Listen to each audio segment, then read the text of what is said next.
there was no simple conversion factor between the two variables, hemoglobin and hematocrit, as the relationship given was hematocrit equals 1.7 into hemoglobin plus 13.9 considering the whole study population. At mild anemia, the relationship was expressed as hematocrit equals 2.6 into hemoglobin plus 4.6 with the correlation coefficient of 0.56. The number of subjects with moderate and severe anemia were inadequate to conclude with the relationship. To avoid the possibility of bias, separate regressions was performed to determine the conversion factor for non-anemic pregnant women. The relationship derived was hematocrit equals 1.6 into hemoglobin plus 14.7 with the correlation coefficient of 0.72.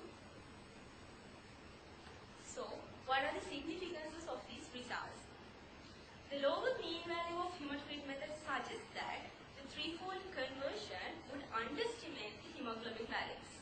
Also, the higher range of hemoglobin results by Rabkin's method suggests that Rabkin's method is more sensitive and has an obvious advantage over the hematocrit conversion method, which is less sensitive.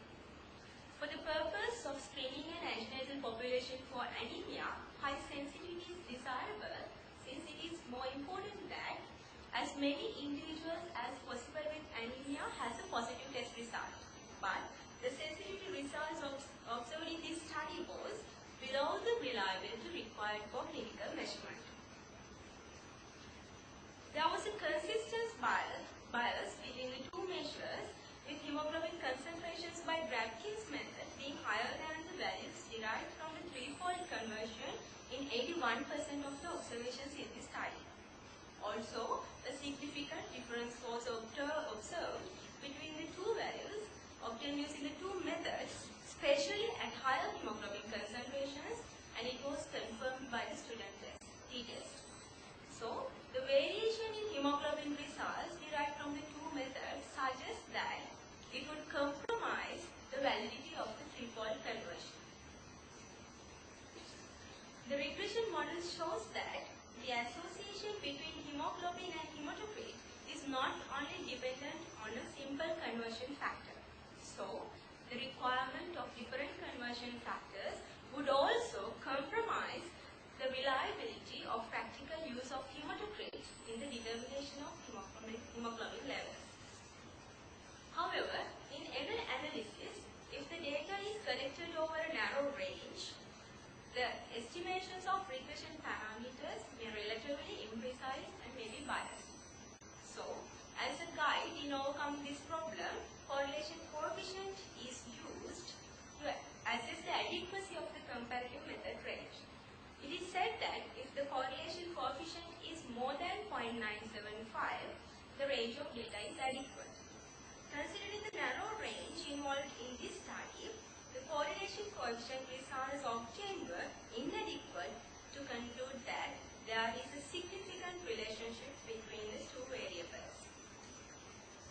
So, what I discovered from this study was that hemoglobin levels cannot be derived from the hematocrit values with an acceptable accuracy using the general rule of dividing by 3. Even though this threefold conversion between hemoglobin and hematocrit is widely used in most of the healthcare centers, there is no such simple conversion factor between the two measures. Since the Rabkin's method still has the advantage of being an international standard, the study argues for the consistent use of hemoglobin rather than hematocrit in the assessment of anemia in pregnancy.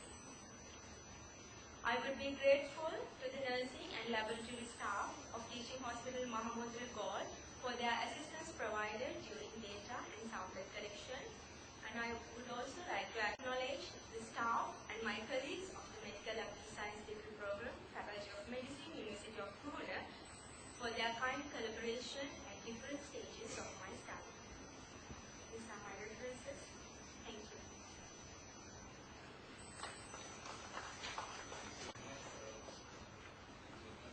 Now this paper on the assessment of the validity of threefold conversion between hemoglobin and hematocrit for the determination of anemia and pregnancy is open for discussion. So any comments, clarifications, questions to Ms. Amarasiri, please.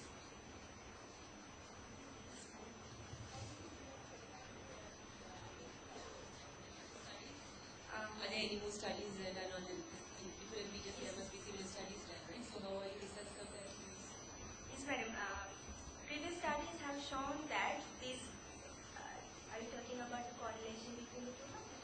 Yes, it may be vary with age, sex, and season of survey and some other conditions. Anything to do with the ethnic group as well?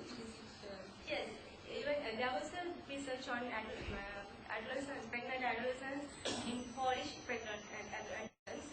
In that also, there was no correlation between the two methods. There was no threefold conversion. And it may vary with disease conditions such as malaria. There were some studies done on that matter. And they also said that there is no conversion to threefold. Though it is used in laboratories to determine hemoglobin levels, there is no such simple conversion between the two therapies. This threefold conversion is based on what? Like initially to start that method there has to be some studies done. It is used as an interpretative method. Based on any data or like what's yes, the basis for using that? Not doing hemoglobin measurement, we can just using the hematocrit value, dividing the hematocrit value by 3, we can determine the hemoglobin concentration. Typically, hemoglobin concentration is required to determine anemia, but in most of the healthcare centers, it's just the method of measuring hematocrit is simple, easy, and quick, and also it is very cheap, and even a less qualified personnel can perform that test. So in most of the centers, this hematocrit testing is performed, and just dividing the value by 3, they give the hemoglobin values. One thing about your study population, so you have taken pregnant mothers of the first trimester. Yes. So, my knowledge of during pregnancy physiology, the first trimester is not that different from non-pregnant people, and the hemoglobin hemodilution occurs the second trimester. Another thing is the first trimester hemoglobin concentration can be varied with hyperparamecisis and things like that. So have you excluded them from your study population, or are they also included there? So their hemoglobin concentration hematocrit may be higher than the usual population, as well as much higher than the second trimester. I'm fine, I can't understand the question. The normal pregnancy, Yes. the hemodilution occurs in the second trimester, that I will understand. The question is, because hemodilution it starts in the first trimester, but it is maximal in the second trimester. So the question is whether the hemoglobin concentration in the first trimester is reflecting non-pregnant values. If I can just barge in there on behalf of this lady, I think the issue here is basically she's trying to compare the hemoglobin value by itself and find out whether the hematocrit and what is the relationship between that hemoglobin and the hematocrit, but not so much as to find out the proportion of anemia in population, the pregnancy. Yes. So focus because to find out the proportion of anemia in pregnancy, the sample is very, very small. So this is just a correlation of two indices, the hemoglobin versus the hematocrit. Is that right?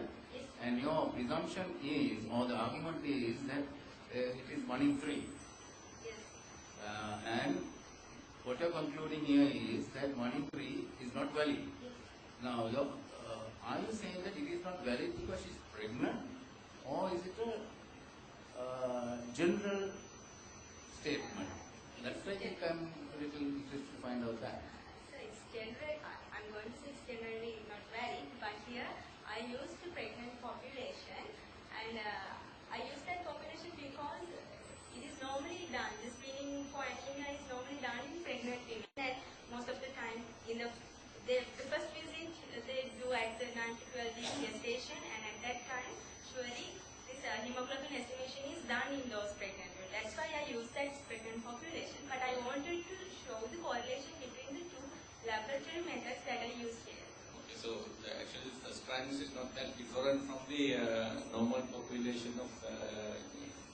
I think that the strengths can have problems because hematocrit can go higher, and the hemoglobin concentration can be higher because they must be relative dehydration because they are not eating, they are anorexic and they are vomiting. So the values may have problems because of their normal procedure and that strengths. Thank you, sir. Any further comments or questions?